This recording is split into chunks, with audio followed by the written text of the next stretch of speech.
Welcome to the Greg Bennett Show. I'm your host, Greg Bennett, and today I have an inspiring and entertaining conversation with Ben Hoffman. Ben is just so open and incredibly authentic in this chat, sharing his tough moments in sport and life, and then sharing some of his tremendous highs. There are just so many inspiring stories, from the moment he almost gave it all up to Ironman podiums, and then potential career-ending injuries, to winning South African Ironman for the third time and finishing fourth in Kona and running the fastest ever marathon at the Florida Ironman.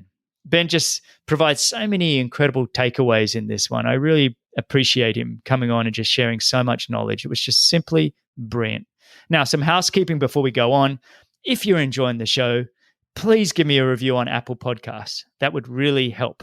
If you want to give me some feedback, you can go to my social channels, The Greg Bennett Show on Instagram, Greg Bennett Show on Twitter, and then you can just find me on Facebook as Greg Bennett. You can go find the show notes, timestamps, coupon codes, and all the links at bennettendurance.com/media. That's bennettendurance.com/media. Ben was just absolutely amazing in this chat. I hope you enjoyed as much as I did. And remember, success comes to those who endure just one moment longer. If you're enjoying the show, you can support by supporting the show's sponsors. All of these products I'm using regularly. You see, these past few months, I've become even more conscious about my metabolic health, my nutrition, supplementation, movement, sleep and recovery, and social interaction. And I found the support for my metabolic health with these sponsors: Athletic Greens, Hyper Ice, and Continua G. Athletic Greens is a green drink sourced from whole foods that actually tastes great. It's delivered straight to your door, and it's highly absorbable powder, which takes seconds to mix with water, so there's no clumpiness to deal with. It's developed from a complex blend of 75 vitamins and minerals. It's packed with adaptogens for recovery and probiotics and digestive enzymes for gut health, and vitamin C and zinc citrate for immune support.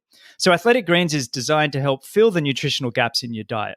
It's NSF certified for sport, no harmful chemicals, no GMOs, and no funny additives. Honestly, I can't recommend Athletic Greens enough. Whether you're looking to boost your energy levels, support your immune system, or address gut health, now's the perfect time to try Athletic Greens for yourself.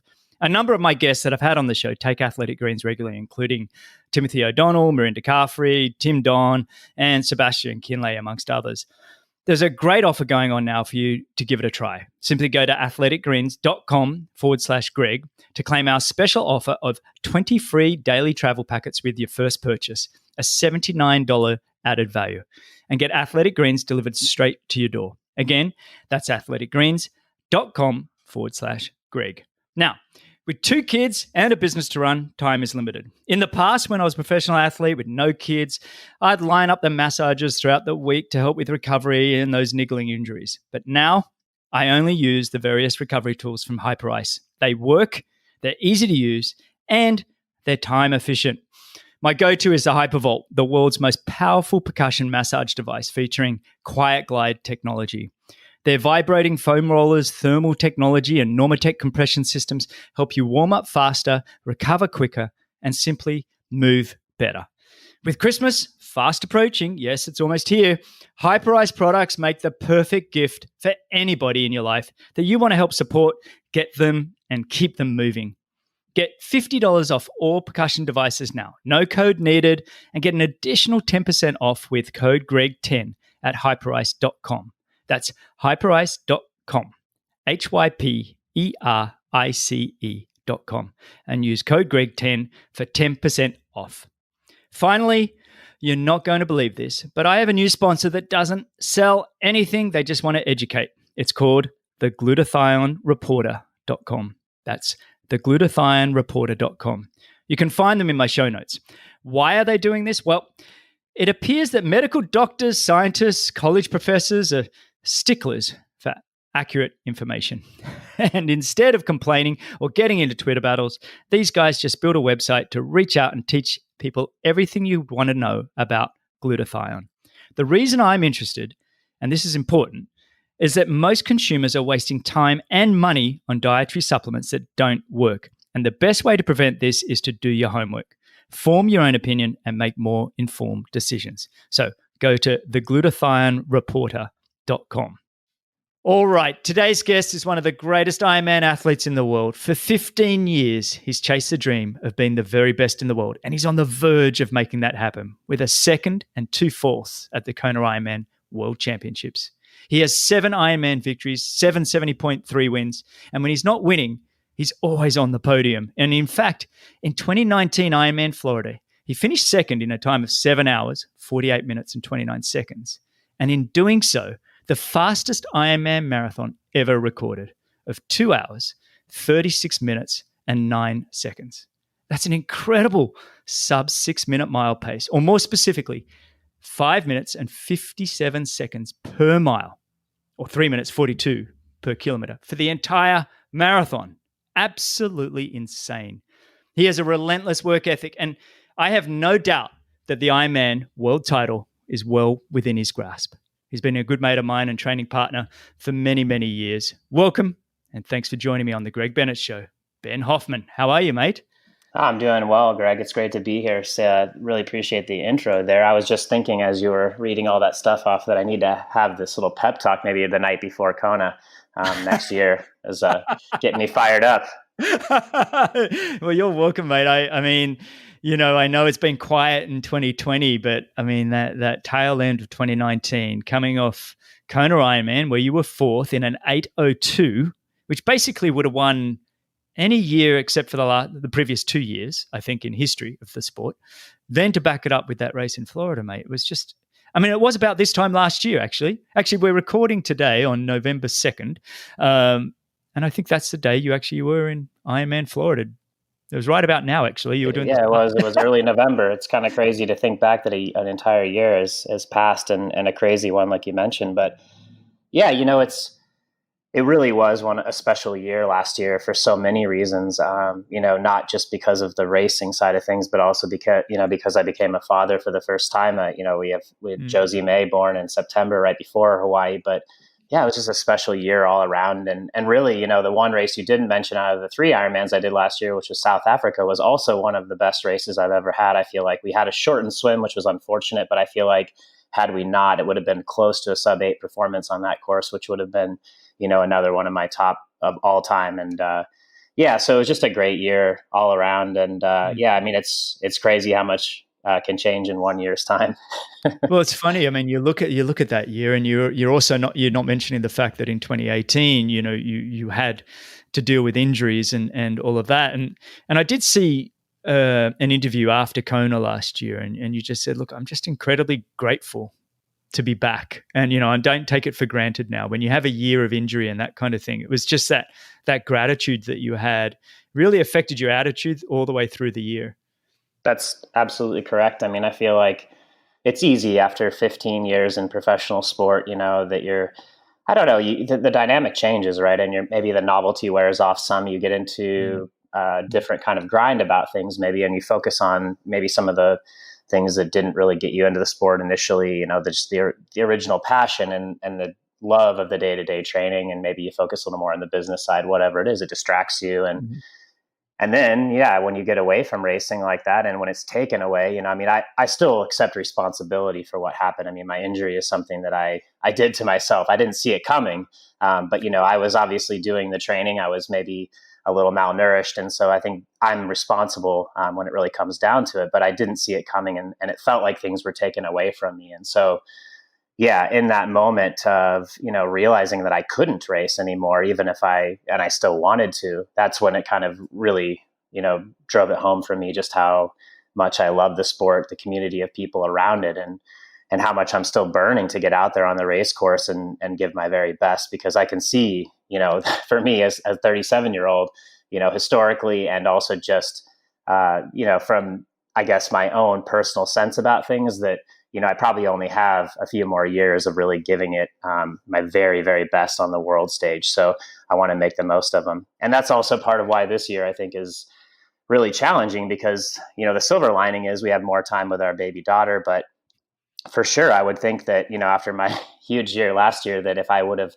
done, maybe some of the similar things in training and whatever else, that I could have had another great year. But, it's, I guess, at least in this case, unlike 2018, nobody's really racing. So, that's, I guess, the good part of it in a way. But it's hard to have one of what you think would probably be one of your better years taken away. Of course. Yeah. I mean, we're seeing that across the board. There's been a few guests, when Javier Gomez and Alistair Brownlee both sort of stepping back to go to short course to the Olympics, and then they're kind of like, maybe I should have stayed in Ironman. But I think for Alistair, he was kind of saying maybe the extra year of just focusing on short course training might suit him more for the Olympics next year. So it is an interesting year. And you mentioned you did that injury to yourself. Just tell us a bit about that. And did you feel that injury could have been career ending? Well, I think so. Just for, to give people a little bit of background, basically what I had was a sacral stress fracture. It was a fracture of my sacrum.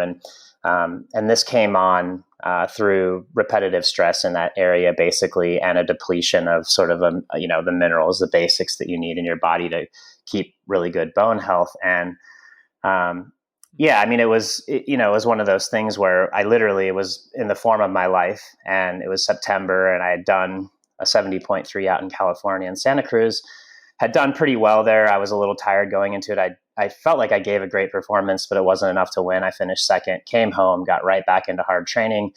And I think it was that Friday following that Sunday race, I kind of pulled up with just a strange feeling in my glute area. And, and then by that Saturday, I did another long ride, run off the bike, and it was very clear that I was injured. And then I launched down the path of figuring out what it was, which actually took quite a while because, it's not the default thing to think that you have a fracture in that area. It's actually a fairly uncommon injury in the general population. But as I've come to discover with professional triathletes, it's surprisingly common.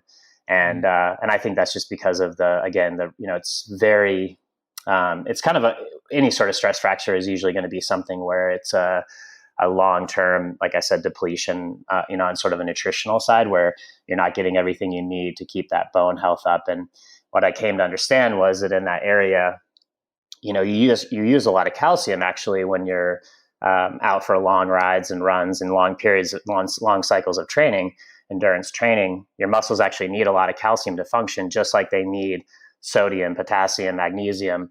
They also need calcium. And it turns out that when you don't get enough in your diet, you start to rob from a local source, which in this case ends up being the bone. So it's actually like the tendon is pulling calcium out of the bone.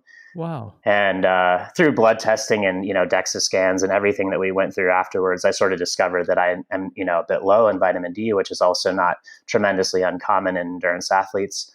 So that calcium, vitamin D, and then also vitamin B12 is what we kind of discovered through that process. So we're all kind of low on my blood tests. So it was a crazy experience. And again, I take responsibility because even though I have gotten, I would say, somewhat routine blood tests throughout my career, definitely a couple a year, I never really, I guess, dove that deeply into them and watched the trends that much. I was always kind of like, oh, these are within ranges that are probably okay.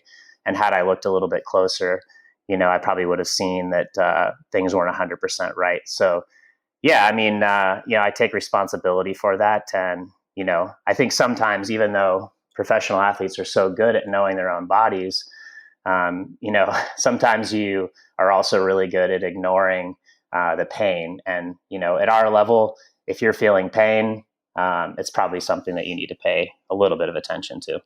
It's really difficult though, isn't it? It's like you feel pain, and if you stopped every time you kind of felt a niggle or pain, I never would have got out the door.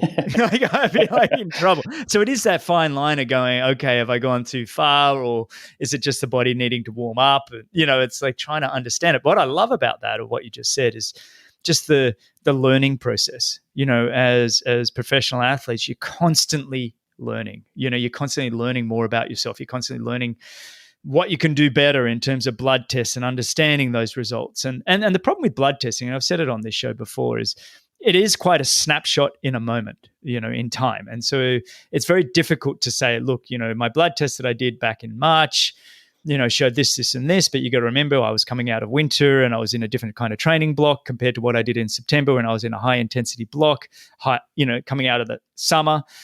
Your results, even though you could feel much the same, are going to show many, many different things. And that's the problem with blood tests. They're very much a snapshot, and it's hard to take too much away from that. I think it's important to do, and it's a useful tool, but it is kind of hard. So I don't know that you can even beat yourself up too much about not reading your blood tests as much as you would have liked. Right. Yeah. And I mean, it's definitely one of those things too, where, I mean, this goes to the concept of having a really good team around you too, right? Of people that are your coach or, physio, whoever it is, and having maybe somebody in that role too, that's kind of like the little knock on the door saying like, hey, we need to do this little test now, and like letting them, digest that. Because at the end of the day, as an athlete, your main thing is really getting out the door for the training and recovering and then getting ready for the next day. And then also taking care of your, mind and mindset. And so, yeah, it's complicated, man. I mean, it's one of those things that, yeah, you live and you learn and you evolve as an athlete and you try to get better and pay attention. But, sometimes you find out that you're, one step behind as opposed to one step ahead. And that's just part of the learning process. Yeah, well, I want to touch on all of that in this episode. Building your team and your relationships and your mindset training and all of that kind of stuff. What's 2020 been like for you? I mean, have you managed to get out to a race yet? Well, not officially. So I've done 2 sort of rogue running races, and one of them was a trail run when I was up in Durango, Colorado. This summer, we did a little bit of time up there.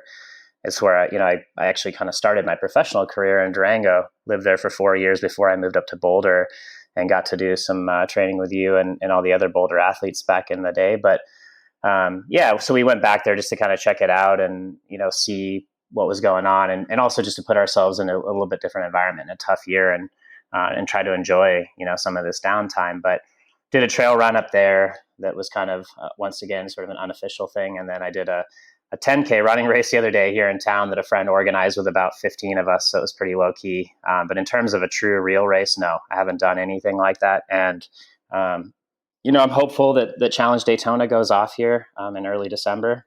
Yeah. But of course, things are turning for the worse at the moment with the virus, and I think that they do have the protocols in place to make this as safe as possible, and hopefully it does go off. But to this moment in time, no, I haven't done an official race in 2020. And I guess to answer your question more completely, the year has been kind of a roller coaster, even though I did my best to insulate myself from that, that I saw that happening early on, where people would say, oh, well, not this race, but the next one. And then they would train really hard and they would get disappointed, when it didn't happen. And then they would just say, oh, well, the next one. And they did that 4 or 5 or 6 times. And when my first big race got canceled, I basically just said, you know what, I'm going to just pump the brakes here, go into more of kind of a maintenance phase and just continue training, but not really hard and not with a tremendous amount of focus towards an event.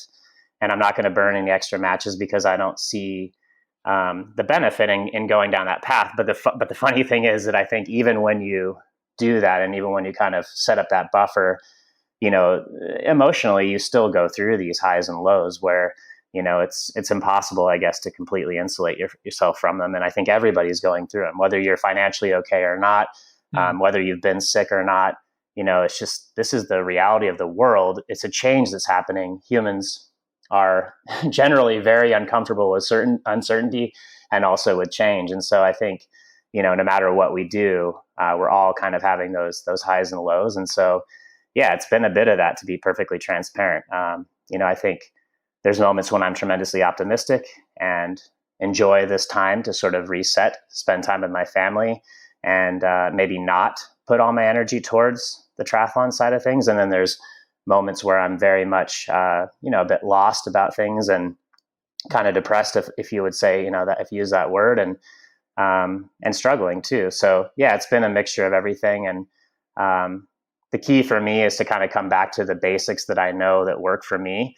I make sure that I'm exercising every day, trying to, like you said earlier, focus on being grateful, showing gratitude, and looking for the positive everywhere I can. And it's not always easy, but when I put more energy towards those things, my life generally goes better. It's amazing, isn't it? I've had quite a number of guests and we've discussed this, the effects emotionally and mentally of the year and how you've approached it. And I think the big takeaways is, it's control what you can control and stay present as much as you can. The big thing that we've kind of, talked about on this show a lot is, reducing negativity maybe less than trying to chase positivity. I think Fair enough. Yeah. for me, that's turn off the media, turn off the news these days. I feel like it's just become, that's just a negative noise. And so we kind of have reduced that a whole bunch. And then, being grateful for everything that you can. It's amazing how, if you spend the time, and I've said it on this show a couple of times, when I'm just washing my hands or whatever, I spend 30 seconds and go through a list of things that I'm grateful for. And boy, it changes your mood immediately. Because like you, I think all of us have gone through these periods of, I think being depressed is maybe a bit stronger word these days, but definitely get a bit down. And it's kind of, okay, how do I get myself out of this and get going again? And I've really found the art of being grateful has been a tremendous help in affecting my mood and moving forward.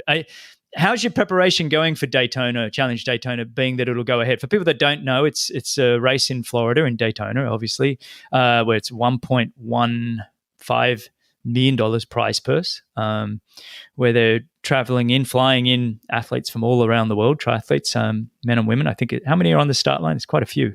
It should be at least 50 men and 50 women. I think those numbers are sort of in flux. I've noticed that they're adding a few more athletes kind of last minute here. And I couldn't give you an exact number. I think it also depends, of course, on travel restrictions and things like that, because a lot of these are European-based athletes. I know they've worked hard with NASCAR, because the event's held at the Daytona Speedway, to actually use their resources to get permission to kind of bypass that for some of the foreign athletes. So they should be able to get in, even though there are restrictions right now on travel. But, it's also, it's just hard to say right now. I feel like things are, and so they feel like they're in flux to me. And so therefore, with regard to my own training about it, I think it's also been one of those things where you don't realize this, so much, or you take it for granted, like a lot of things in life. But, normally we would say, okay, let's say Kona is October 10th or October 12th. It's always then. We know it's coming. We have our schedule laid out for qualification for whatever races that lead up to it.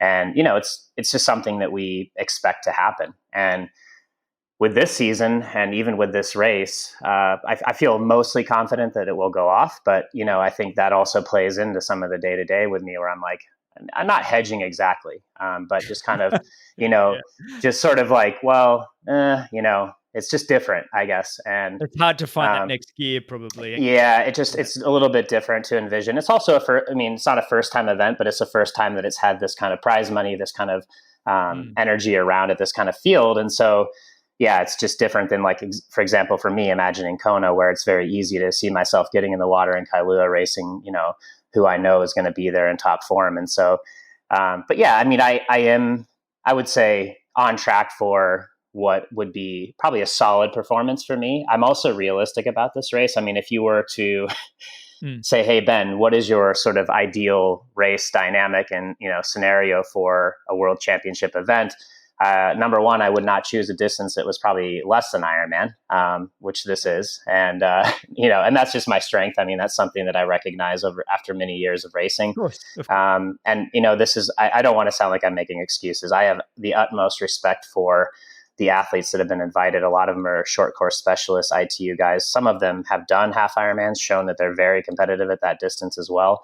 So I think, if I were to choose a race for myself, this wouldn't be my top choice, but it's also an opportunity for me to work on some weaknesses, some VO2 work on the run and also on the bike, and just try to see if I can work on that speed a little bit, which I think ultimately won't do any real harm for my Ironman performances. So I'm just trying to, again, stay positive about this, look at the opportunities here, recognize that the Professional Triathletes Organization, who's involved in putting this race on, has done a lot for professionals in our sport. And I'm grateful for that and want to show my support, of their efforts. So, I guess long story short, I'm going to go there and give my best. And I'm expecting that I'll probably get my butt kicked by some of these guys. Of course, mate. That's not unfair to say. I mean, for one, a lot of these guys have also had quite a few races already this year. They've raced in Europe a fair bit. True, and we all know that race fitness, is just critical. Someone like Vincent Lewis, who I've had on the show a couple of times now, is obviously in tremendous shape. Alistair Brownlee's coming into form. Christian Blumenfeld, like you said, all these ITU World Triathlon guys that were probably favored for the Olympic gold, silver, bronze medals. Johnny Brownlee. You've really got a plethora of guys at just tremendous speed. And the distance, I believe, is 2K swim, 80-kilometer bike, and 18-kilometer run. Yep. So, and it's flat, laps around the Daytona Speedway. So you really are catering to the shorter course athletes, without a doubt. So yes, I think in fairness to you, you can be optimistic and yet you're being very realistic, and I think that's a fair approach. And I think that's. I think most guys in your position, that's the way you're going to have to approach it. But it's nice that, like you said, I think the Professional Triathlon Organization, the PTO, are doing a tremendous job, and it's great to just go and support it. And it will be a fun race to watch, both the men's and women's. And I think that's December 6th, so that'll be exciting. What I want to do now is wind the clock back, and tell us, when did this all start for you, mate? When did you find this passion for endurance sport? Wow, I guess we'd have to go back to, for sure, when I was really young, probably 6, 7, 8 years old, playing soccer was my primary sport at that time. I noticed that, like, I was a midfielder, and I was a left midfielder because I'm left-footed, and I would run all day up and down the field, and I went to soccer camps, over the summer to try to improve my skills. And I was always kind of on the more competitive teams, the advanced teams, and the traveling teams to go whatever. I grew up in Western Colorado in Grand Junction, so we would travel to Denver to do tournaments. And, I was always on the really competitive teams. And yeah, we would do these step tests, where it's like you basically have the cones laid out and you run back and forth, and then they whistle and it gets faster and faster and faster. And what I found was I could just outlast everybody on those. They would burn their matches early. And so I kind of just knew innately that I had this endurance element. And then fast forward a little bit further into high school, when I was a sophomore, I believe it was, my parents decided to get into road cycling. They'd actually done 1 or 2 triathlons. I don't even remember this from my childhood at all, but they had done like a sprint distance triathlon somewhere in Colorado. And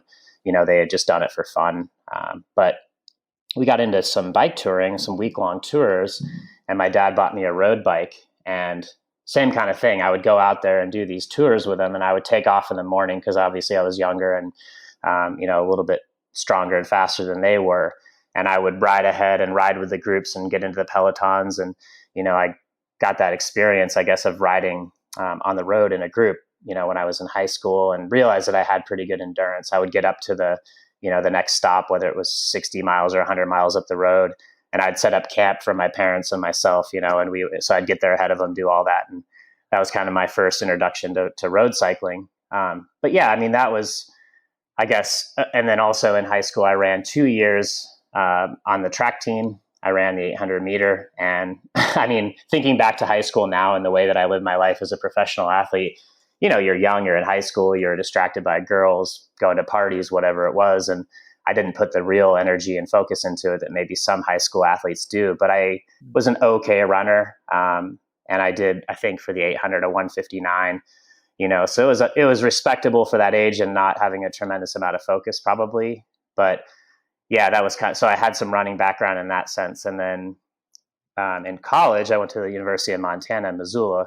And by the time I went to college there, I was mostly focused on rock climbing, and I was kind of a outdoorsy bum guy, that didn't really care much about endurance sport at that point. But I took my road bike up to college with me, and I think it was the beginning of my sophomore year there in college, 2003. I went to a meeting of the club team, the triathlon club team. And earlier that summer, I had been reading a book when I was this is all kind of crazy story. Sorry if it's hard to follow, but I had driven my truck up to Alaska that summer prior. So the summer of 2003, I had driven my truck to Alaska, lived out of it up in Haines, Alaska. And on the way up there, before I took the ferry from Prince Rupert, British Columbia, I went into the library. I still remember this. And I, for whatever reason, was just hanging out in the library, reading books. And I came across a book about Ironman triathlon, and specifically Ironman Hawaii.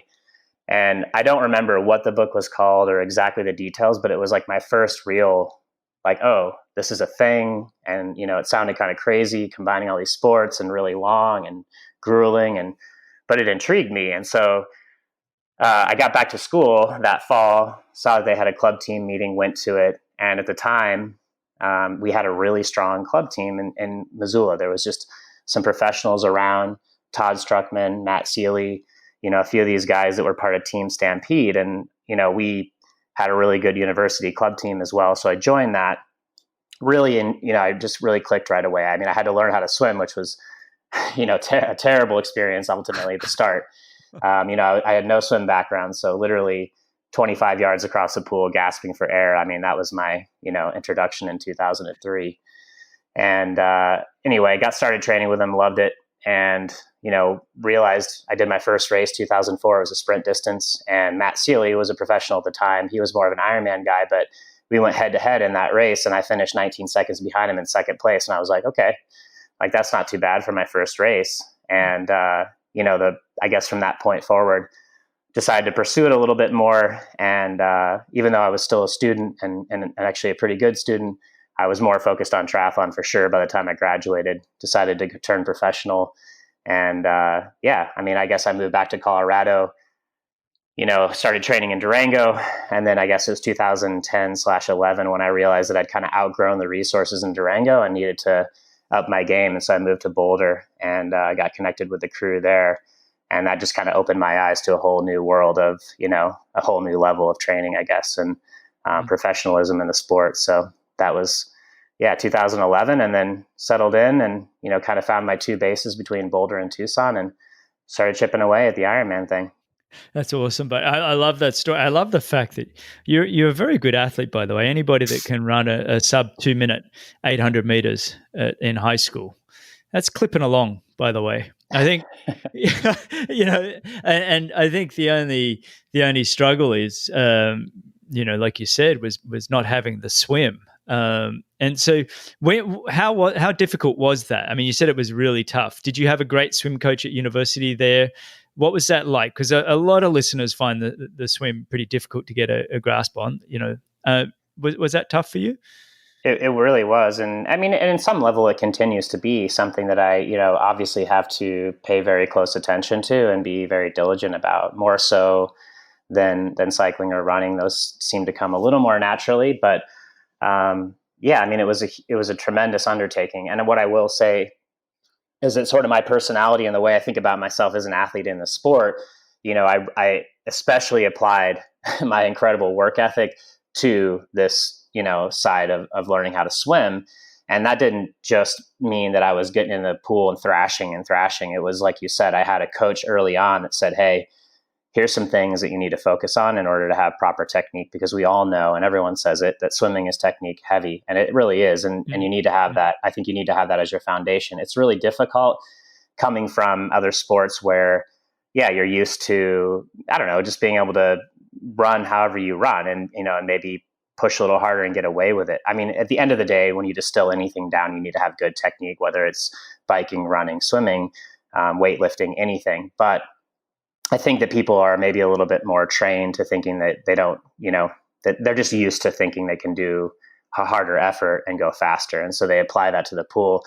It really doesn't work. And, you need to spend that time early on laying the groundwork. And I was fortunate to have really good coaching around me early on that kind of did that. And then I put in what I thought was, an incredible amount of work with that technique, and, very consistent.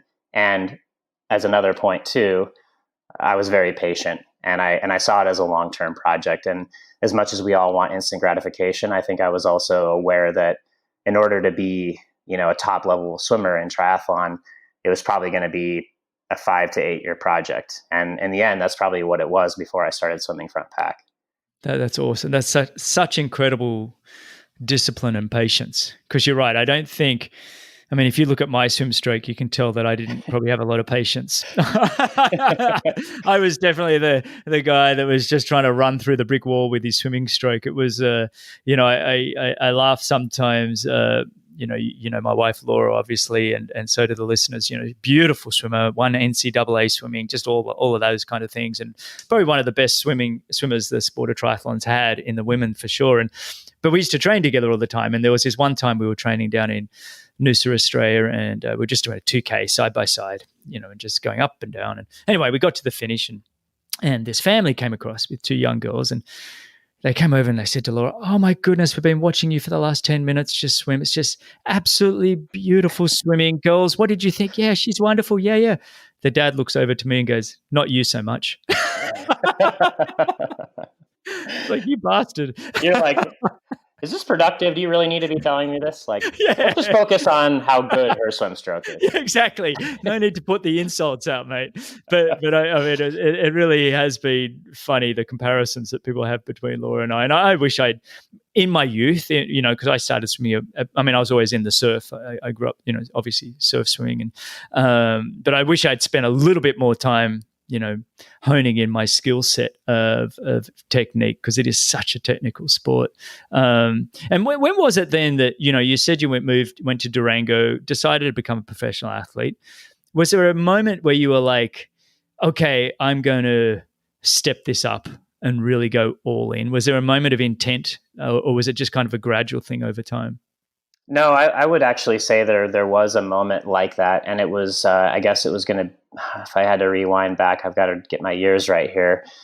I think it was 2009, and I basically that was the year of my first Kona, and at the time I was working a part-time job at the health department in Durango, Colorado, and that was just enough. You know, I made literally like $1,000 or $1,100 a month. I spent every cent of it every month, just barely eking by. And, you know, I was on Sport Beans, you know, sponsored by Jelly Belly. They had a team back in the day, NTTC Sport Beans. And that was kind of, you know, a few $100 here and there for some bonuses for small races. And, you know, I made it work. I got by, but it wasn't pretty. And I think it was 2009, and I guess late summer in the lead up to my first Kona, I decided, you know what, this is like Kona, this is the world champs. Like, I need to go all in. I'm quitting my job. I had saved up money all summer, and, you know, whatever, however, 6 months, you know, prior to that, I'd saved what I thought was enough to get by. And Jeez, I know. And I was like, here we go. We're going to Kona. I flew out to Kona 6 weeks ahead of the race. And I was like, I'm going to go out here. I'm going to study every inch of this course. I'm going to learn, you know, what I need to learn, get acclimated. And so I go out there, found the cheapest possible place to stay, and, you know, went out on the course, hammered every day. And, you know, I felt like I was ready to go. I remember, you know, of course, this is super funny looking back now, but how naive I was. But I was like, I think I'm probably going top 10 here, you know, like this is going to happen. And make a splash, first time at Kona. I go out there. And I kid you not, 2009, I had been training for 6 weeks ahead of the race, and there was no day that exceeded 91 to 92 degrees. And on race day, it was 94 degrees. And, you know, of course, you go to a completely different level racing, but the heat was insane. And I raced really stupidly. I swam, you know, 54 at the time, wasn't great. I was several minutes back in the water, chased like crazy on the bike, lost even more time, and then just absolutely imploded on the run and groveled my way into like a 9:30 50th place finish or something like that, or 53rd, I think. And so, you know, this is actually really, I love telling this story because it's like, I remember very clearly walking away from the island and being like, what just happened? Like, I just, you know, I committed all this time, money, energy, focus to this thing, and what I got was just the biggest ass kicking I've ever had. And I was pretty down actually that fall. I remember going back to Durango and being like, maybe this is a bad idea. I should probably hang it up, you know, or whatever. And then I was like, I'm going to give it one more shot in the springtime. I'm going to come back in 2010. They just announced Ironman St. George. I had done a bunch of training there in college on, you know, we would take these spring break trips and come down when I was a student at the University of Montana on the club team. We'd go down there and train for spring break. So I knew the area. It's a beautiful area. And I was like, there's an Ironman there. It's a super difficult course. This should suit me. I'll give this a shot. If that doesn't go well, I'll reevaluate and you know, maybe call it. And so I got through the winter, did a big block of training in the spring, got ready for that race, and I ended up finishing second place at that race. And it was I got enough money out of that, and it kind of like got me a little bit of attention. And then later that year in July, I went out to Lake Placid and won my first Ironman in 2010, and that kind of was cemented me as an up and coming Ironman guy, and got me a little bit of attention, a little bit of sponsorship support, and I was able to kind of build it from there. So yeah, it was a super pivotal moment where I'm glad that I decided to stick it out, but I think about it too right now with this pandemic. I'm sure there's athletes out there that are probably, on the verge of calling it just because it's such a difficult environment. But I think I've heard you say it, and you're probably not the first person, but victory goes to the person who endures just a little bit longer. So, for the people out there that are, kind of considering it, give yourself maybe one more chance before you do. I love that story. Was it Matthias Hecht who won that year in 2009, St. George? 2010. No, it was was Michael White. Yeah, Michael White. Which is okay. So that's, technically you could say I'm an 8-time Ironman champion. Maybe we don't need to launch into that probably, but yeah, it was kind of it's a little bit of a sore spot, but regardless, it was a great race, and I was able to come back and win that finally in 2012 as the final year of the Ironman there. So, but Matthias won it, I think, in 2011, and then I was 2012. So yeah. I mean, it's anybody that knows St. George, Utah too. That's a tough place to do a race, mate. It's absolutely stunning scenery. The backdrop for a race is just magnificent. But boy, you earn an Ironman title there, don't you? Absolutely. Yeah. I mean, one of my actually formative moments in Ironman racing was that race 2012 when I won, because it was just horrific conditions. We had, anybody that was there will never forget, but we had a perfectly calm morning, got in the water, and then literally 20 minutes into the swim, a desert haboob, which is basically a massive windstorm, rolled in. And it was the craziest conditions I've ever raced in. I mean, dust storm, 50-mile-an-hour winds. I was going 8 miles an hour uphill at one point. I got blown off the road. I've never had that happen before, but I got blown off the road on my bike. And it was just so wild. And it ended up being a 9-hour and 10-minute day, which, I mean, Ironman's already long enough, but I mean, I was putting out 300 watts for, 5 hours instead of 4.5, and that really adds up. And so, it was just kind of a crazy day that really took everything that I had to get it done. And it kind of rewrote what I thought I was capable of, and kind of rewrote my limits. So it was a really important day, but, truly crazy environment, crazy race, tough course. And I'm hopeful that we get a chance to do the full distance, again someday. It was supposed to happen this year, but obviously got canceled back in May. So maybe 2022. What was interesting about that story that you mentioned, when you're talking 2009 and 2010, you were only 26.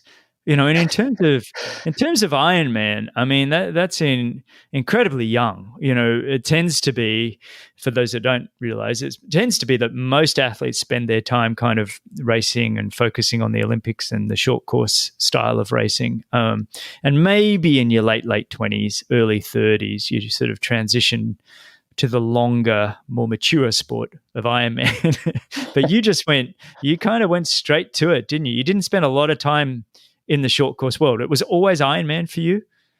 It was, and I'll be honest with you, the real reason for that was largely to do with what was a weak swim when I was a beginning triathlete. I mean, we touched on it before, but I didn't come from that swim background or from that ITU background. So when I actually did one ITU race, and it was in 2006 in Lausanne, Switzerland, it was before the World Championship. It was a week before we had what was called the World University Games, and they may still have that. I think they do.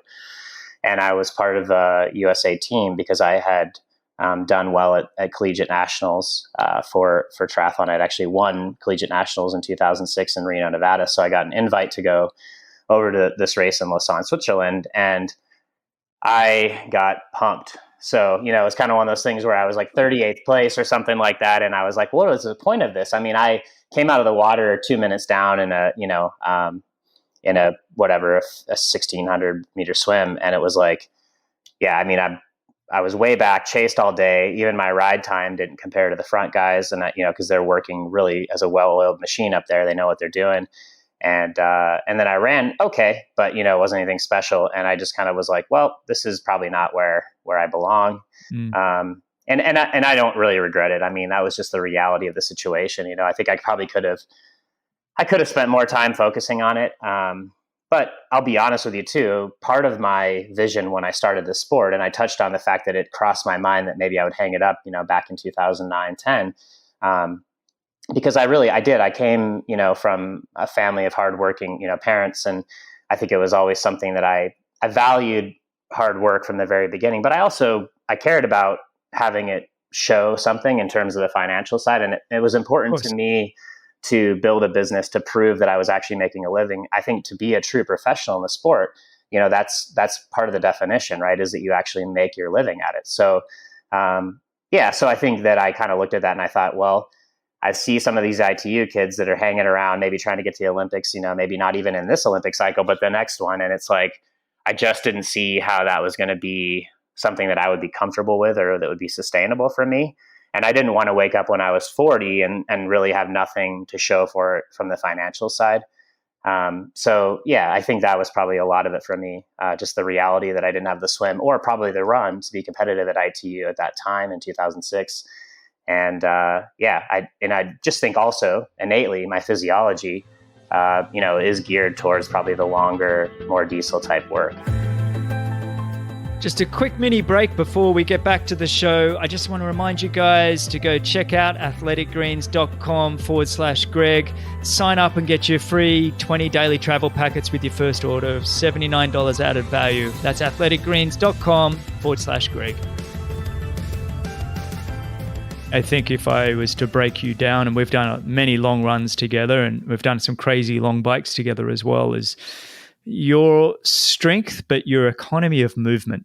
The combination is what really sets you up to be one of the world's greatest Ironman athletes, is that ability to hold form consistently. It's like you said at the top of the show, you ran that marathon in Ironman Florida in 2019, last year.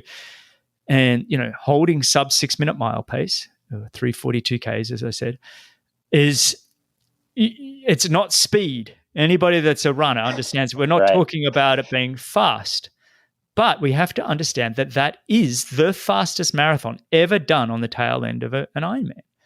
And in order to do that, you've got to be incredibly strong and incredibly efficient. And not just in terms of biomechanics and movement, but in the way you're fueling yourself. The whole lot of it is you've got that pass line. I know you've worked at that. I know that that's been something. But was there a time where you were like, in that sort of transitioning from being a collegiate sort of triathlete to potentially an Ironman, did you kind of look at yourself and go, hang on, I do have this ability to just hold form and have this incredible economy of movement? Did you see that in yourself? I wouldn't say that I knew that early on necessarily, not in the late 2006, 7 range when I first kind of made that commitment to half Ironman and Ironman. But I definitely noticed that my body, I do carry a little bit more muscle. I'm not the very leanest guy, I'm not the smallest guy out there. But if you look at my physique and then you compare it to Craig Alexander, Chris McCormick, guys that have typically done well at Ironman Hawaii, I actually am very similar to that, and it's actually what typically is required for, or seems to be sort of the default body type for performing well at the top level of Ironman. And so I think I kind of knew that maybe subconsciously, but in terms of the actual physiology of it, I mean, I'm not particularly gifted. I mean, once again, I think of myself as more of a hard worker with, a focus on the details, but I do think that there is some element of that. I mean, I've been in the lab before. I've spent some time at Boulder, Center for Sports Medicine. And each time I've done physiological metabolic testing there, I've walked away and they've been like, well, there's a reason why you're good at Ironman. You basically can sit on, this heart rate all day long and burn fat. And, and so, yeah, that's something that I think I kind of learned as I did that physiological testing later on, but maybe in the background subconsciously, I sort of knew, okay, I am a strength endurance athlete and I'll probably do better at Ironman than maybe this extremely fast, short stuff. Yeah, well, it's been a good call to date. I tell you what, it's pretty phenomenal. There's not many Ironman athletes that would trade their resumes in a heartbeat to have yours. You know, 3 times South Africa Ironman winner. Tell us about that last year. That was an incredible race. Well, you touched on my 2018, which ended up being quite a disappointing season. And once again, I accept responsibility for choices made during that year. And then also just kind of maybe the mismanagement of my own understanding of my body that led to that injury. But, even go rewind even more to the beginning of 2018, I decided to do something a little different, which was to race the Cape Epic, the ABSA Cape Epic along with Sebastian Kienle.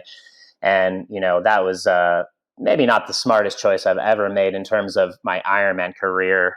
What it did do was it taught me a new level of suffering that I really had never experienced before. And I'm talking about a psychological as well as a physical suffering, because there is something about knowing that you have, 4, 5, 6 more days of racing. And tell us, take people through that Cape Epic. Yeah, so don't know right, what it is. Yeah. For those not familiar, the ABSA Cape Epic is one of the most grueling endurance events out there. It's an 8-day mountain bike stage race that takes place in South Africa every year.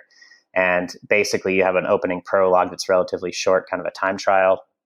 And then you have another 7 days a week of racing mountain bikes across gravel roads, through vineyards, up mountains, single track, all different kinds of terrain. Usually it's hot and dry, and oftentimes you get sick because, it's this very close quarter event that, for whatever reason, bugs spread around. And we both got sick actually and had sort of a GI bug during that week. So of course we were quite depleted, right at the outset. And then you pound yourself every day out there. And there's just sort of this incredible nervous tension that, you're always nervous when you start a race, but with this one, it's different because I think it's so visceral and real in your face every time. You start out in a pack of people and it's a dirt road. You can't see anything. It's dusty. It's crazy. It's chaotic. And there's crashes. And, you really sense that your physical health is is in serious jeopardy every single time that you start these days. And really throughout the entire day, because you're depleted, you're tired, your focus isn't 100%. And you're just, and you're riding on loose terrain and it's just crazy. So, and we're not mountain bike specialists. I mean, we both had ridden mountain bikes. I have a background riding mountain bikes growing up, but this was another level of skill, that we probably didn't have. And we were trying to be competitive. I mean, in the end, we finished respectably. We were 25th out of, what ended up being 50 pro teams. And technically we didn't start with the pros. We started 5 minutes behind them, which was difficult every day. We started in the A group, so we had to chase, but we still did a respectable finish. And it was a crazy experience, but that was the start of my 2018. And I actually crashed pretty heavily in the Queen stage. I think it was the 4th or 5th stage of the race. And I fell really, really hard on my left side, but I actually felt a jolt in my lower right back. And it was like electrical shock that I felt. And it was probably, a disc that had been, squeezed basically. And so from that point forward, I was planning to do the Ironman a few weeks afterwards. And I was just a mess. I couldn't really run. And so I got my way through the Ironman basically to punch my ticket for Kona because I needed to validate to finish that race. So I did it. And, I got through the event, went home, got healthy, started training again, managed to do 2 70.3s, Boulder 70.3 and Santa Cruz. And then I pulled up with that sacral stress fracture. And so that was kind of my 2018. I basically had 2 70.3s, which is the least amount of racing I've ever done except for now 2020. And yeah, it was just kind of a really difficult, fall where I was like, I really had the questions that I think, probably every top pro goes through at some point. We don't talk about it a lot, but a lot of self-doubt and questioning and, wondering if you're going to be able to get back and be at the high level that you were before. Also at that time, I'm 35, and I'm thinking, yeah, just, is this going to happen? Like, am I getting past my prime? Have my best years already come? And so I went into that fall a little bit down, but then in the springtime, I got really fired up and I was like, I am on a mission right now to prove to everyone else and to myself that I'm back and that I'm not just back, but I'm better than I've ever been. And that's basically what I did in South Africa. I mean, I came out and having relinquished the title the year prior after winning it twice in 2016 and 17. In 2018, obviously I finished in 12 hours and Kyle Buckingham won. So I came back to really kind of get that third title and to sort of to say, hey, I'm really back. And so I went out there and I took total command. And actually it was really cool. I haven't told a lot of people this, but Sebi actually reached out to me right before the race that in I think it was early April 2019, and sent me a message, and he just said, look, man, this is what we know. This is what we live for. This is what you want to do. You want to go out there and suffer. You want to see what you can do and like really get into that place of discomfort and suffering. And I was like, you're right. I am hungry for that. Actually, I want to go there. And so I woke up that morning and that was like on my mind all day. I was like, if it hurts, I'm doing it right. And I just pushed and pushed and pushed. And I felt like two men on the bike. I was just absolutely dictating the pace all day. And then on the marathon, total control. I think I ran a 2:39. It was a little bit short. So it's probably more like a 2:42. But I, ran super solid, total command off the front of the race. And racked up my third win there. And like I said, probably would have been, close to the course record had we had a full swim. But super special day. Showed myself that I was back, and not only back, but probably better than I've ever been. And then I was able to, kind of put the exclamation point on that in Kona and then also Florida at the end of the year. Yeah, I remember watching that one and just going, that was an all-time performance. It really was a statement. And I get that. You mentioned it, like the professional athletes or anybody for that matter. You have these moments of self-doubt with injuries. You don't know if you're ever going to be able to come back. I remember a little story of my own, just to share it, was with in 2006. I'd had a pretty average 2005 after the Olympics in 2004 and was just kind of like, what's going on? And then I got this injury and I couldn't run for 4 months. And I flew back to the US from Australia and went and saw my chiropractor here in Florida, Dr. Alex Keith. And he worked on me every single day. Every day I just planted myself down at the office, and in between all these patients, he would see me and work on me. And then I set myself a goal after just starting to be able to walk and run with no injury to try and get ready for the New York Triathlon in 12 weeks. And what was interesting about that 06 New York, it was the first race of the Lifetime Fitness series that they're going to have in the US, and the bonus money and everything that'll go with it. Anyway, long story short, I ended up winning New York, and it had been the first big sort of win in a while. But during that 4 months, the amount of questioning I had, okay, maybe I'm done. I was 34, a bit like you were, that kind of age, where you're like, okay, maybe my best year's behind me. What was intriguing about that for me was that 06 New York win was the start of sort of a 4-year window where I won every 2 races. And I don't mean to build myself up there. It was just more coming out of these moments, these times, your 2018, the Cape Epic, everything that went through those injuries, to then launching into 2019 and what's ahead of you now. And I'm a big believer your best is still in front of you. I think, 37, 38, 39, 40, I think are almost the golden years. If your passion is still there, number one thing is your passion still has to be there. But I do think physiologically, that is the golden area. And I think you're right in that now. I want to move on the show just a little bit because you've got an incredible team behind you and your relationships that you have. Just take me through, the people that have backed you from the beginning and then even more so the last few years and today now. Well, I would be incredibly remiss if I didn't start with my wife, even though my parents technically predate her, but well in terms of their support. But no, I mean, Kelsey is definitely a number one. She's here every day. She listens to, all my ups and downs and kind of regulates me on that front. Plus she is just, there with all the details. I mean, whether it's arranging our travel or just the day-to-day stuff with, cooking healthy meals and now obviously being an incredible mother to our baby daughter and being pregnant with our second child on the way. What? Yeah. So, I mean, it's a crazy year. We're trying to make the most of 2020. So, man, but, congratulations. That's big news, everybody. Yeah. We're about to find out what it's like to be real parents now with number 2, but she's a real rock star, man. And I mean, I think, she's definitely, the cornerstone of this operation. And And yeah, I mean, she believes in me as much or more than anybody else out there, which I think is massively critical. But for sure, my parents too. I mean, they've always been supportive. I remember, that they were quite shocked when I first had the opportunity. I had saved a bit of money and I decided to buy, at the time, it was like a $3,500 bike. And this was 2006 in college. And, they were just kind of shocked, I think, that I had spent that much money. And it was actually a Cervelo, a company that I'm now sponsored by, but it was a Cervelo P3C. If you remember those time trial bikes, they were some of the original, beautiful, incredibly, they were game changers, really. They were some of the fastest bikes at the time, still a great bike. But I bought that with my own money. My parents kind of did like what, and I mean,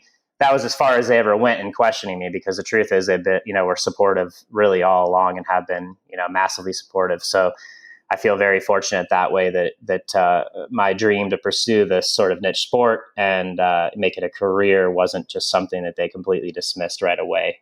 Because I have heard stories of that from other people, and I'm sure it would make it really difficult to feel comfortable and confident pursuing it if you didn't have that support from immediate family. But to extend the circle out a little bit further, definitely my coach, Ryan Bolton, who is a big part of my team now. I mean, he writes my program. Also, we're friends. I mean, it's not just as simple as him giving me workouts. It's also that, we enjoy spending time together, and, whether that's going up to his place in Crested Butte and doing some training, or Santa Fe, because he still actually does ride and swim a bit.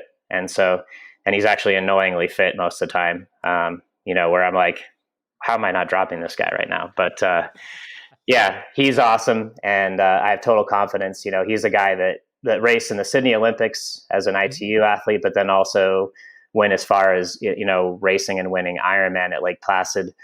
And so he's kind of run the full gamut and has that knowledge, of what it's like to be the athlete, but then also the background and the studies as well, going to school for sports science and specifically metabolic stuff. So he's super smart and super solid guy. And then, yeah, I mean, as far as physio goes, I mean, we both know Marcos extremely well. And, he's definitely the best in the biz. He's an incredible massage therapist based out of Boulder, Colorado, and just an all around good human being that brings such incredible energy, every time that you're in there to see him. Really knows athletes. He's worked on you. He's worked on Chrissy. He's worked on Tio. All the best athletes have gone to him. And, in terms of understanding a triathlete's body and knowing how to work on it, I haven't met a better massage therapist. So, yeah. And then I think, you just kind of go beyond that. You've got your sponsors, who also in a lot of cases for me, are friends now. I mean, I've been with these companies for, 10 years, and I have relationships that go beyond just the business side, which is pretty cool. But yeah, it really does take, an incredible team. And yeah, I mean, I would definitely not be where I am today without the support of all these people. Mate, I loved all of that. But first off, huge congrats to you guys having a second one on the way. I am tremendously excited for you. And yes, I think you're right. I think having the second kid, you're going to understand truly what being a parent is when you're trying to grab one and the other one.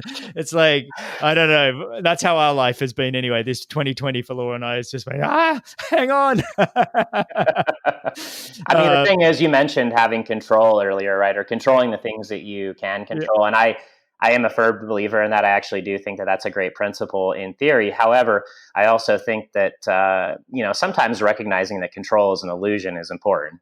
And I have a feeling that we're going to be faced with that reality that control is an illusion when that second baby comes. So I think I put it when I had Laura on the show, which we had to get up at 3 a.m. for, by the way, to record. Oh, wow. So it's like I came into the studio and she was home because both kids were asleep. But it's kind of like I said, living as a professional athlete, your life was kind of a 0 where you were completely relaxed, or a 10 when you're all in. Being a parent of 2, you're never completely relaxed. You're either 3 or 4, and you never get to go all in it. You're just always at like a 6 or 7. You just live in this gray zone, and it's 24/7. You're like, my brother says to hang in there until they're 4. So I've got a couple more years, and we're basically a year in front of you. So if you ever want to reach out just to have somebody go, hey, I need somebody just to vent. I'm here. Yeah. Just tell me it's going to be okay, Greg. Just tell me It's going to be okay, mate. It's okay. Just get through we call it a push phase. Laura and I still use all the athletic terms. We call this early stage of the kids is the push phase. Just push your blinders on and just hang in there, and no big decisions. No big decisions when you're that tired. Just hang in there. But you mentioned Kelsey. She is one of the most incredible women I think I've ever met. You're a very lucky man. Well deserved, by the way, but you're still lucky. She is helping manage your business on the back end. She's an incredible mum. So big shout out to Kelsey there. And you mentioned Ryan Bolton. I raced Ryan tons of times in the late 90s. Not only a great athlete, but just a really good human being. So you've surrounded yourself with incredible people, obviously your parents, but just wonderful people. Marcus Mejias, who's been mentioned on this show too many times. I think when I had Chrissy Wellington on and Tio and Rini, we've all spoken about Marcus, and I know you're the man that always flies him to Kona, and I think that's great that you're willing to take your whole team with you. For me, that's that next step of professionalism. To be able to take your team with you when it's most important, surround yourself with the best. It's absolutely fantastic. And then finally, your sponsors, like you said. I think you've been with Zoot. Have you been with them for? I feel like you've been basically forever. It seems like. I mean, I think it's been 10 or 11 years now. Oh, that's beautiful. Yeah. Yeah, it really is. And I guess one final piece that I didn't think to mention there is just also the training partners and community of athletes that way too, right? I mean, the people that some are still part of my team that way that I still train with. And then obviously some people have retired like yourself or like Richie Cunningham or like Chris Lee, but yeah, I mean, it's pretty cool. And I think, to me, that is a big piece of it, right? I mean, that the social aspect, the community, that connectedness that we all kind of know for putting the time and energy into the sport and being passionate about it. It really, to me, it makes a big difference. I'm not one of those trainers, I guess, the athletes that do it all by themselves. I mean, I definitely have my moments where there's sessions that I do alone and probably always will, but I also enjoy getting out there and pushing myself with other people and sort of sharing that suffering, I guess. Yeah, it is a shared suffering. And you even mentioned guys like Sebastian Kinley, and it's kind of how he sent you that note before South African Ironman. There's the personalities in the sport, just incredibly supportive of each other. So it's even your peers, even the guys that are trying to beat you, take you down, that kind of mentality. It's like there's this unbelievable mateship that you get in the sport, specifically in Ironman, I think, because you all know you're going to hell and back, and you basically are on your own. But there is this tremendous mateship with you guys, especially even at the very top of the world. Sebastian, last year, you were trying to chase him down. He finished third and you were fourth, maybe a minute behind. Yeah, 42 seconds, actually. 42 seconds. Yeah. Who's counting? I just happen to know that. Yeah, no, you're absolutely right, man. And it is so cool that way. I mean, I think it's one of the things that keeps me, passionate about the sport is that we can be friends and we can be, incredibly respectful of each other. And then we battle, we definitely want to beat each other on the day. But I think, we all know how much work goes into this. And there's that shared experience, which is a cornerstone of friendship. I mean, that you're out there suffering like that. And also just the lead up, the 99% that goes into the training, we all know what that is. So it's a special sport that way. And one of the things that keeps bringing me back for sure. Yeah. I want to touch on you earlier in the show. You mentioned, your mental side and mental approach. Are you doing anything in a kind of a formal approach to, your mindset training or visualizing, word affirmations? Do you work on that side specifically? Yeah, absolutely. I mean, I think the main thing that I do is mindfulness meditation. And that's something that I've incorporated over the last probably 3 or 4 years. And something that kind of, I would say Kelsey maybe got me more into. She had done some retreats and done some sort of, I guess, meditation on her own. And it just something that I started to read a little bit more about and realize that, it's probably something, no matter if you're an athlete or just any human being on planet Earth, giving yourself that time and space to meditate and to reflect, and then also just to calm and clear your mind on a daily basis can be extremely beneficial. And so I would say that's definitely something that I do. And then I mean, like what I think any good athlete, any great athlete should be doing, I'm always looking and exploring and listening, and asking questions. And we have a lot of different tools, that we use. I mean, there's a company called Huso, which I'm not sure if you're familiar with, and they actually make sort of a vibrating crystal band that goes on your ankles and then on your wrists as well. And it goes through the reason it's called Huso is because it's human sound. And it's basically chanting and these noises that are human based, like voice, or vocal noises. And it's incredibly relaxing. You just throw these things on and sit in a chair and kind of listen to the sound with the headphones on.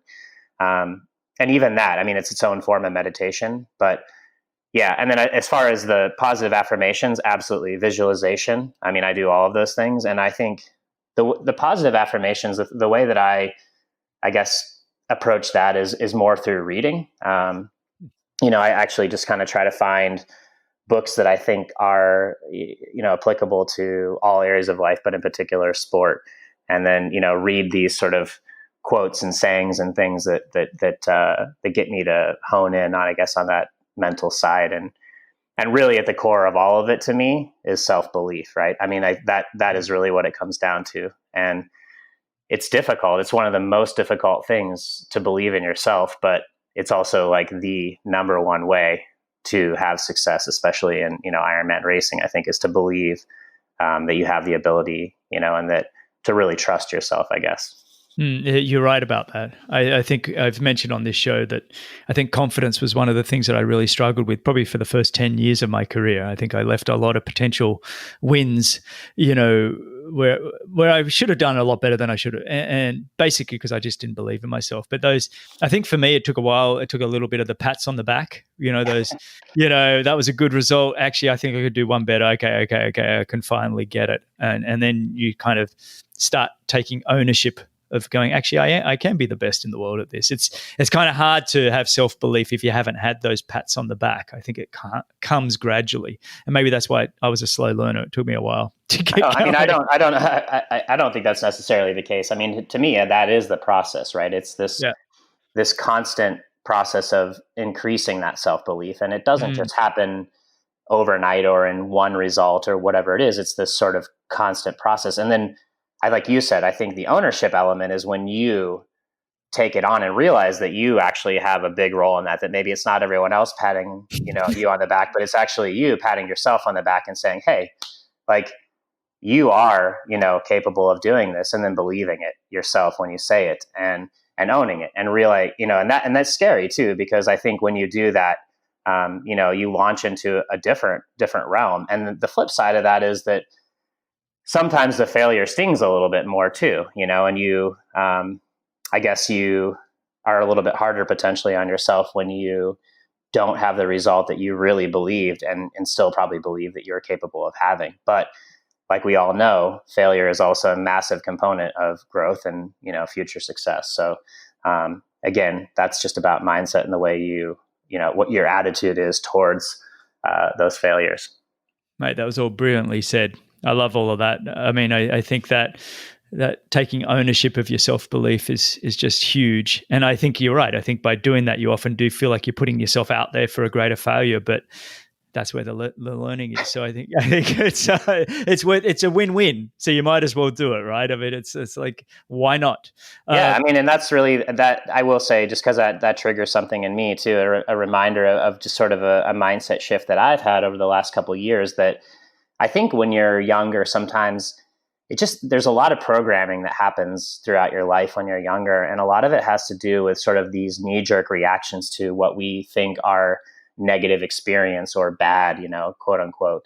And what you come to discover as you grow as a human and an athlete is that the transformative experiences, the things that actually are the knee jerk, no, I don't want to do that, are the things that you really start to seek out, because like you said, that no matter what, whether you feel the pain and quote unquote fail, or whether you really break through and have a great performance because you push that envelope, either way, there's the growth there. And that ultimately is what you're after, the improvement that comes from pushing that boundary. And so my idea, is to reframe like, okay, And that's where mindfulness comes in too.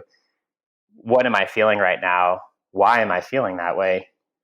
Do I really believe that, or is this something that I should be embracing maybe? And, what, if I do embrace it, what could be the positives that come out of it? And it's pretty cool when you do that. I mean, because I think you miss out on a lot of stuff when you take that initial impulse that you feel, maybe that negative impulse. How quickly can you get to that sort of phase? I always used to say to Laura, I need my time to be disappointed because it meant something to me. I need this. I can't just put on a happy face and rebound and go, okay, what's next? I always felt like I needed. And for me, it was always like that Sunday night after a race or whatever. It's like, just give me a couple of hours. I would always cross a line happy because I believe the response that you want from other people, they're going to just be a reflective image of your personality. So if you cross the line disappointed, you're going to get them going, oh, woe is you. And I always learned, no matter what the performance, cross the line happy, and then I'd get people happy and it'll be good. But then I'd be like, okay, getting back to my hotel room and let me just have a couple of hours, write things down would always help me process it, write it down immediately, not the next day, because the next day you're like, why didn't I do that? Why didn't I? And it's, no, you got to write it down while it's really fresh. You remember how much pain you were in.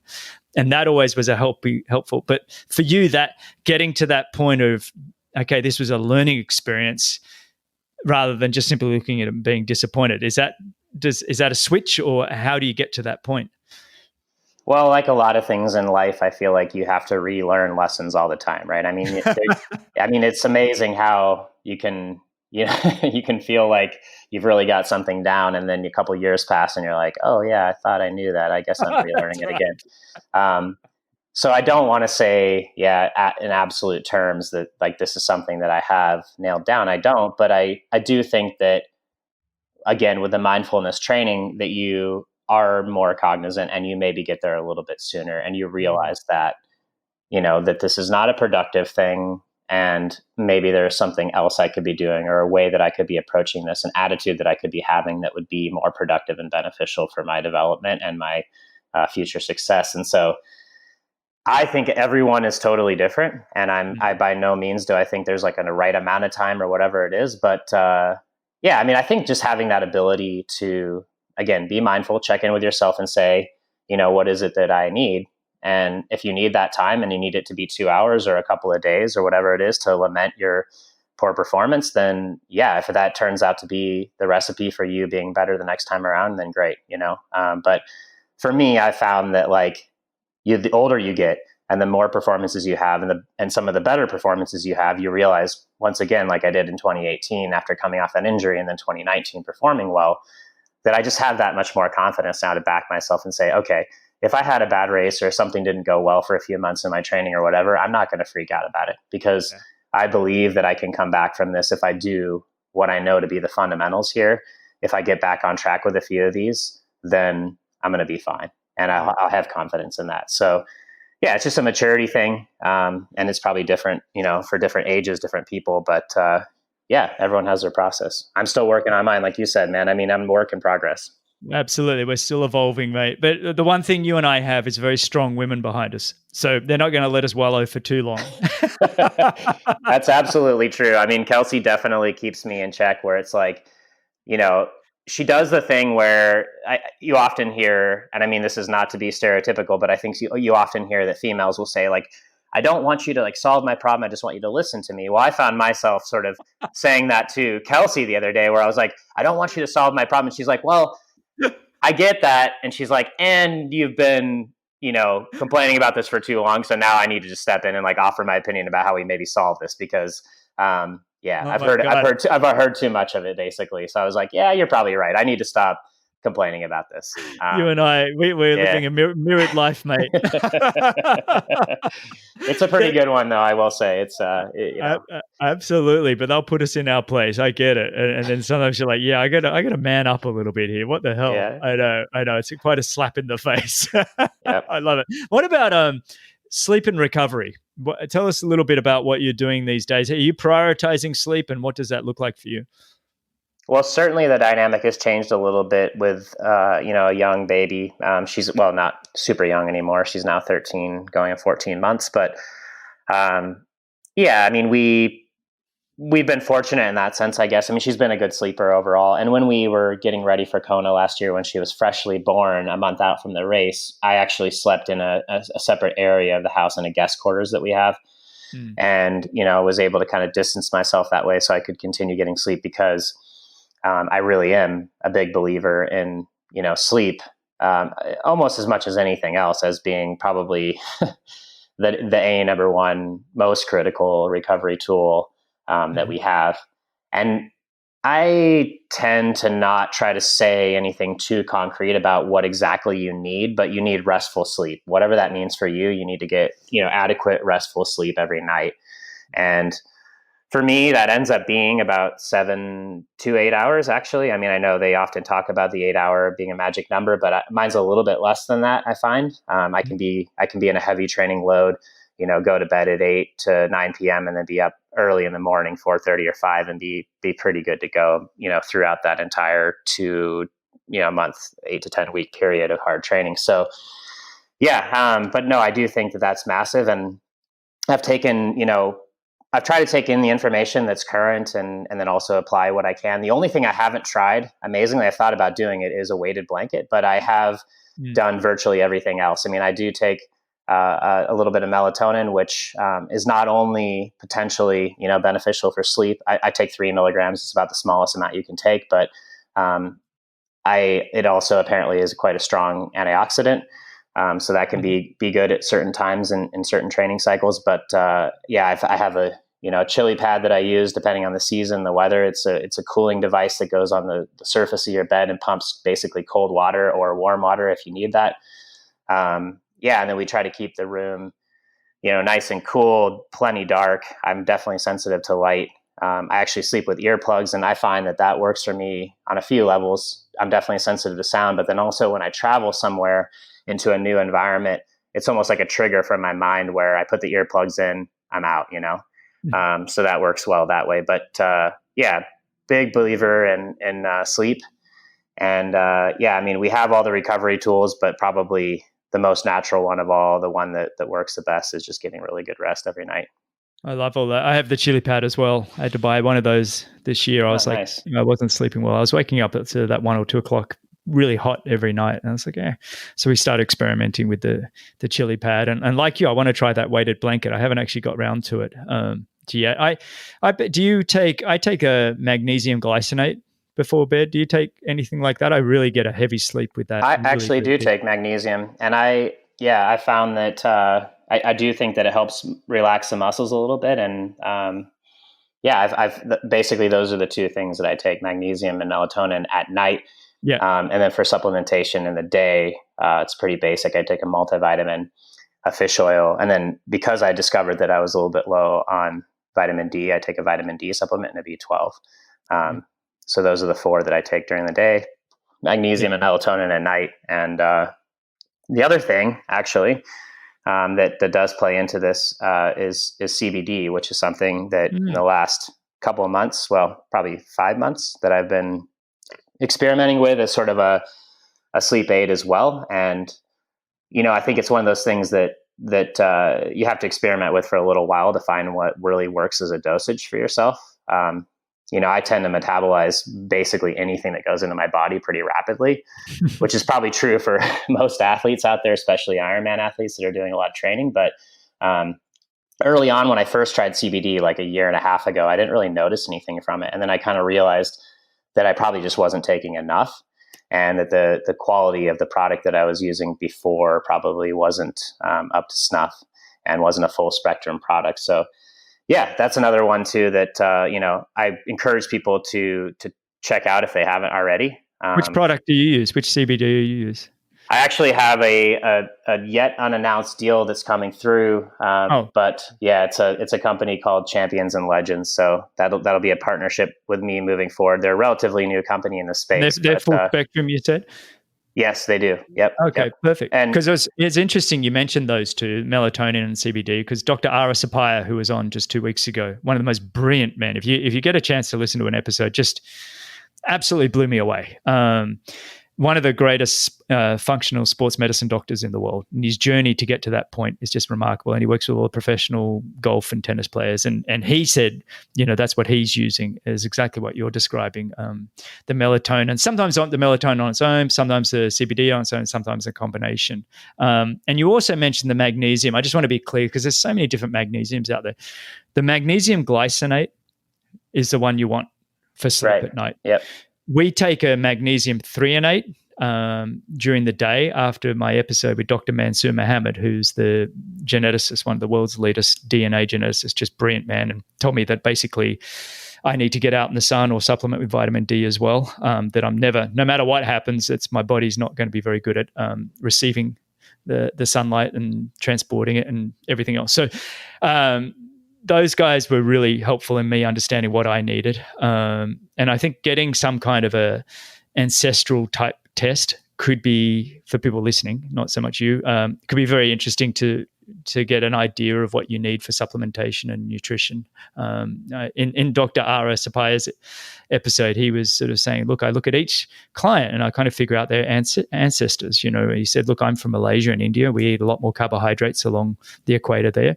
He said, if I was with somebody that was maybe from the Scandinavian countries, they've probably got a higher chance that they'll need more fats in their diets, and it was just an interesting way of looking at nutrition and supplementation in terms of genetics and ancestral health. But anyway, mate, that was all of what you just mentioned there in terms of sleep is just fantastic. Keeping your room nice and dark and cool and all of those things in the earplugs. And like you, when both our kids came along for the first 6 weeks, I always went to another room and slept. So that might be a very poor, weak dad. I wasn't even racing Ironman, mate. I just wanted to get some sleep. But the theory was that one of us had to be feeling reasonable during the daytime. Well, that was the thing I sold anyway.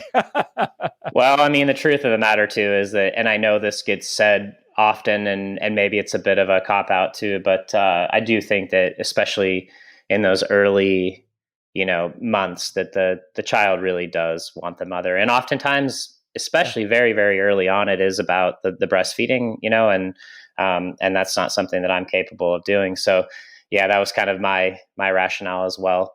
Yeah. And and I mean, I don't know about you, but it's so transparently clear when I don't sleep. I feel like I lose 20% off my performance the next day if I get a rough night of sleep. It's just crazy. So and I mean, it's part of the game. I do think that, you were talking earlier about, the way you guys view raising your children now. And I've heard that from a lot of people. And what Kelsey actually says is like, this is an investment, Mm-hmm. and we're investing in, I mean, it's a beautiful time. It's amazing watching them grow and change and just teaching them so much right now. But I do think the most fun years probably are still to come. And it is a bit of an investment that way where, yeah, for sure, it's a curveball to your, established life right now and a big, big change, but well worth it. And again, one of those, growth experiences that I think will be invaluable, for Kelsey and I. And yeah, it's just it's definitely a crazy time, but we've loved every minute of it, or at least most minutes of it so far. So that's it. Yeah. Most minutes have been wonderful. I know we all get pushed to the edge. I think that's the whole point of it. You love them dearly, and then sometimes you're just like, I just want to have a rest. I just want life to be about me for a moment. It's like I was probably one of the most self-consumed athletes in the world. It was all about me. I retired at 44. As I milked it as long as I could. I loved the sport, and then suddenly it was like, oh, I've got to be enslaved to these two little human beings now. It's like, what? So it's been a transition, that's for sure, but absolutely wonderful. I want one final piece I just want to chat to you about, and that is, being that we get back to racing in 2021, an Ironman Kona's back. And we did chat about this on a show we did with the PTO a while back, and I don't want to harp on it, but you really are there. You're good mates with Sebastian Kinley, Timothy O'Donnell, who got second and third last year. Jan Frodeno's slightly in front of them. What do you think it is that you need to do to be the one that crosses that line first at the World Championships? That's a really great question. And I think the first thing that comes to mind, and I think I may have kind of said this before, and it's a bit of a boring answer, but I really think it's an important kind of cornerstone, the groundwork to lay before I go into maybe more detail. And that is that I don't need to change a whole lot, actually. And, I think that you just said yourself, I mean, I'm right there, and I will never say that what Jan did last year is something that could never happen again, from him. But it's not something that I'm going to expect him to do every year. By his own account, it was, his best performance of his career potentially. And so, yeah, I mean, and he beat us pretty handily, actually. But if you look at Tim in second, Sebastian 40 seconds up the road from me in third, and then me right there as well. I mean, and you said it earlier in the podcast as well. I happened to see a stat the other day that my time ranks as the 8th fastest time ever in Kona. 3 of the times that are in front of me are obviously from 2018 when there wasn't any wind or significant heat. It was an exceptionally fast year. So, I look at that and think, okay, I'm right there. I'm knocking on the door of the fastest times that have ever been done on the island, in the history of Ironman racing there. So it's not that I need to try to get 5%. I just need to continue to improve myself as an athlete across the board. And then I need to execute. And on top of that, I believe, you probably need to have a little bit of a bit of luck, actually, and actually to take, to be willing to take the risk. And that's something that I probably haven't maybe fully admitted anywhere else. But I think there was probably a little bit of hesitation on my part last year when I'm completely transparent with everyone out there, that I think I didn't have the willingness maybe to, after having missed Kona in 2018 altogether, not even being able to toe the line with injury, I'm not sure that I had the absolute all in, risk everything attitude that's sort of required out there, actually. I mean, and now I can honestly say that, I'm in a position where mentally, physically, financially, I feel comfortable taking that risk, and I think it's necessary. I think it's a piece of the equation where you're willing to risk it all, to have the ultimate reward, and not to be worried about satisfying sponsors or, proving to yourself that you're right up there, as one of the best. I want to be the best. And so that's going to take me being willing to push maybe beyond what I've ever done in my entire life in training or in racing. And, I mean, I do feel like I'm willing to do that. And I guess the other stuff is the consistent process of chipping away. There's no question that I need to continue to improve myself as a swimmer and minimize the gap to the best swimmers in the world, because that's a big piece of the game now, and obviously last year that ended up being a critical, deciding moment in the race. Obviously first and second place decided out of that front swim group. So being as close as possible to that group, if not in it, is definitely important. One thing that I do believe after last year's race is that I finally put together what historically is a critical component of winning that race, which is to run a fast marathon. And, I always felt like I was capable of doing it, but I never really displayed it. I think my previous best time was around 250 out there. And then this past year, I ran 243 low. And to me, that's actually what made me believe now more than ever that I can win that race. And, I think I look at some of the other guys that, even the guys that finished in front of me, and they're still sort of in that same 249, 250 range, which historically isn't going to be fast enough to win the race. I mean, it has definitely been fast enough a few times, but, if you're a betting man, you would say you need to run a little bit faster than that. And now I know I have that in my back pocket. I think when I coming to the end of this conversation with you, it's the one thing's become very clear is your maturity over time, your team that you've built around you, obviously with Kelsey and Ryan Bolton has been the two key figureheads there, but your work ethic that I think sometimes we got to look at work ethic as one of the greatest talents. I think sometimes we say there's this physiological talent and all these kinds of other things, but I think to have the ability to have that kind of a work ethic, to outwork people is extraordinary. And you've got that. You have a great understanding of your body and recovery and what it needs. And, through all, and this is all because of all the lessons you've had over the last, 15 years in Ironman, but even going prior to that, you get to this point in your late 30s that you know yourself, so well that I really don't see that it's impossible for you to not secure that world title in the very close future here, whether it's 2021, 22, whatever.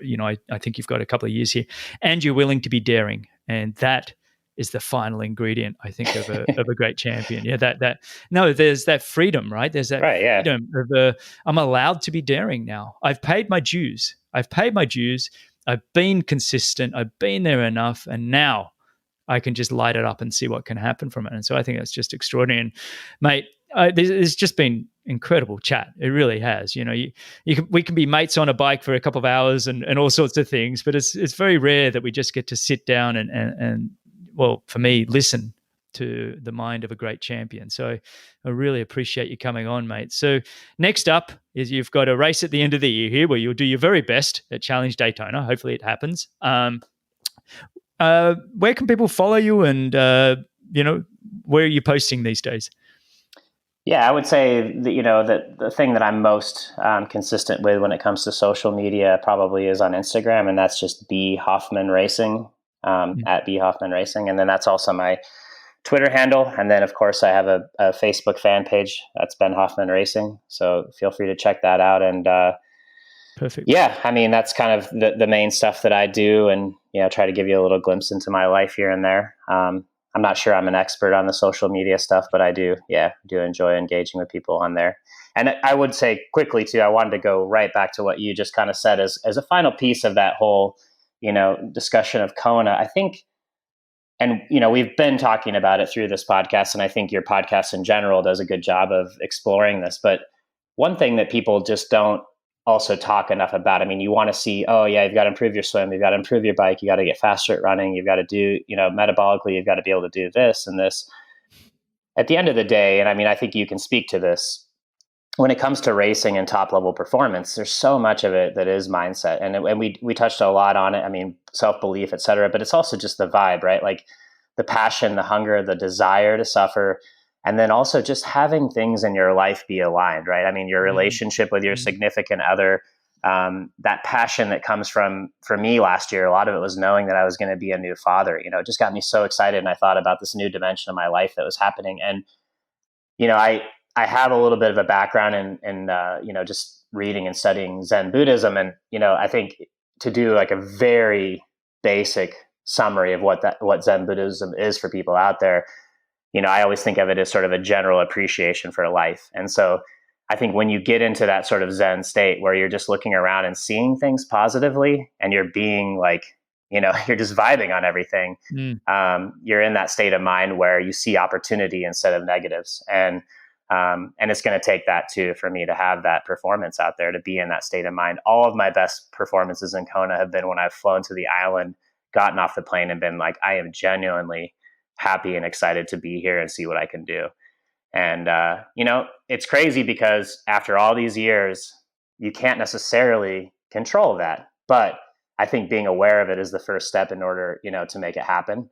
And, and I think I'm getting better at creating that environment and that mindset. So that's kind of the final piece that I would say on that, in terms of what it takes to win. That was really well said, mate. I get goosebumps when I hear people talk like that, because I think it is all about that, finding that intensity, that zone in which you can be in where you're just happy. You're just happy to be a part of it. You're just enjoying the journey, Yep. and it's like my wife Laura always said, I don't get nervous, I just get excited. And it's almost like that. I never got, because I was always nervous. But she's like, I'm like, are you nervous? No, I'm excited. I'm like, well, it's actually the same thing, but she's just using a word that is so much more impactful in terms of energy, isn't it? I mean, you say you're excited rather than I'm nervous. It's like there's a negative and a positive right there. And she was always very, very good at that. Well, mate, this has been absolutely a thrill. And I really, really appreciate you coming on. And super congrats again on number 2 coming soon. I'm really excited for you guys. And please give Kelsey a big hug for me. That's just really, really great. I mean, I'm excited for all your racing and everything else as well, mate. But I'm just, obviously that's a big one. So thanks for coming on, brother. That was awesome. Yeah, thanks for having me. It's been really good. And I'm sure I'll be texting you / calling you soon with all kinds of questions about what to do with number 2. Yeah, definitely. Feel free to, mate. Anyway, thanks for listening, everybody. If you want to get the show notes, timestamps, coupon codes, and links to Ben, that'll be at bennettendurance.com/media. Stay on the line, mate. This was absolutely fantastic. Cheers. Thanks a lot for listening to Be With Champions. If you enjoyed the show, your support would truly be appreciated. You can visit the Be With Champions Patreon page, or you can subscribe with your podcast app of choice. Don't miss the next episode, so subscribe and be notified. For show notes, if you want to know more, please visit bennettendurance.com. I'm Phil Liggett, and on behalf of Greg Bennett, here's to the next time, and I hope you will join Greg again very soon.